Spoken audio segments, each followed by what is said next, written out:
Hi, I'm Christoph. I'm 25 years old and I study English and politics. And I'm planning on becoming a teacher. And I've been abroad in Nebraska for 5 months, and I traveled the US afterwards for 4 weeks. I learned to speak fluently. I hope so. I think I learned a lot because it's already 12 months ago that I was abroad.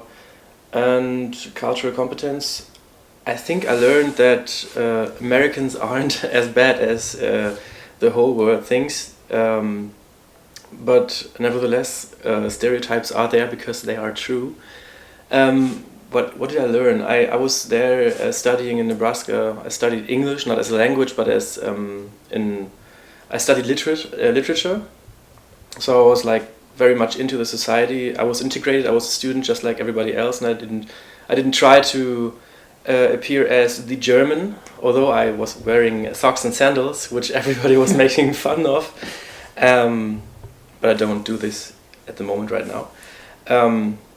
What else did I learn? I observed a group of Brazilians. I think there were 25 or 30 students from Brazil who were studying with me in Nebraska, and they were very much they stayed in their group, and so they couldn't integrate and get in touch with American students.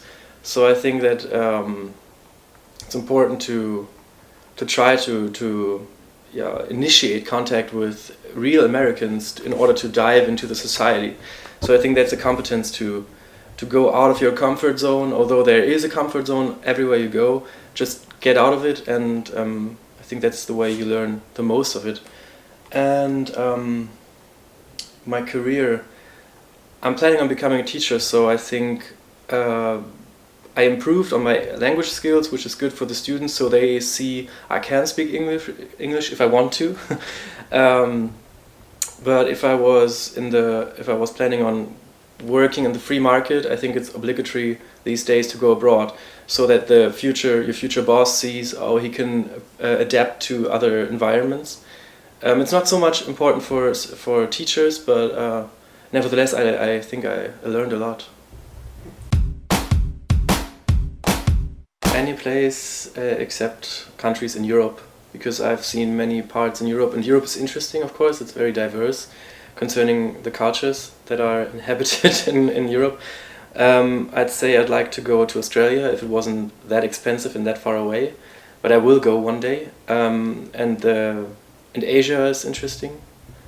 I think Asia is very interesting. Yeah. What else? I've been to Africa. I'm not too much interested in Africa. I don't know why, but I think I'll definitely go to Australia one day and to Asia. Well, I think that it does not depend on time. I would say maybe you need at least 6 weeks to dive into the culture, but the most important thing is the way you deal with the culture. Because if you're a student like I was in Nebraska, you are an active part in the culture as a student. You are integrated into it. Only if you don't really want to be integrated, but it's an easy way to communicate and to get in contact with people, and that's the most important thing. And so it doesn't depend on time, but it depends on the way you approach people and the way you talk to people, and it depends on what you do, not on the time. So I think studying abroad is a really good thing. Working abroad is even better, I think, or not better, but it's also good. But you as long as you don't appear as a tourist in that culture, you can easily become a part of the culture. So it doesn't really depend on time. It is possible, because I did it. I made it. I studied for 5 months, but one must say that I planned on going abroad for I was busy planning going abroad for more than 6 months, which is more than the time I spent abroad. And then I was in debt with my mom, so I had to give back more than 2,000 euros, which could be 2,800, could be 2,400. I don't want to go into depth with that, but I had to I owed my mom a lot of money afterwards, which took me 12 months to pay back. So the aftermath plus the planning beforehand was really keeping me really busy, and it is really difficult to go abroad. Even I think 3 months are a lot, depending on how the universities are connected. For example, if you go to Huddersfield and you have the special connection between University of Hannover and the University of Huddersfield, it might be easy or easier, or let's say Erasmus is also quite a really easy way to go abroad.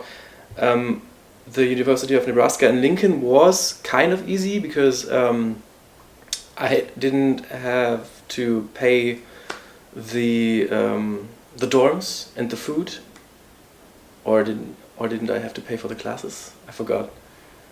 Anyways, I think there are more difficult ways to go abroad, and still it is difficult. I had difficulties to go abroad. It is possible, but in many cases the universities are not really of much help. Well, if you study English, you cannot work around your year abroad, or your 6 months abroad, or your 3 months abroad, because you have to be abroad.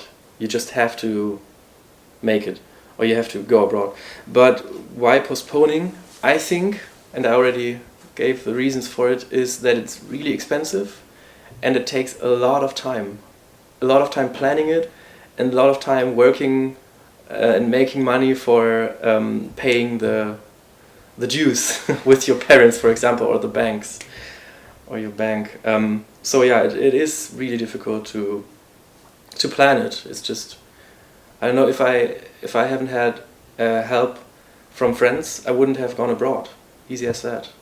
You need the experience of friends, and if friends were abroad and they could tell you, yeah, this is the order of things you have to do, plus the visa you have to get for America, or for example Australia. If you don't have someone that helps you, I don't know, I wouldn't have gone abroad. Easy as that. Time and money is the problem.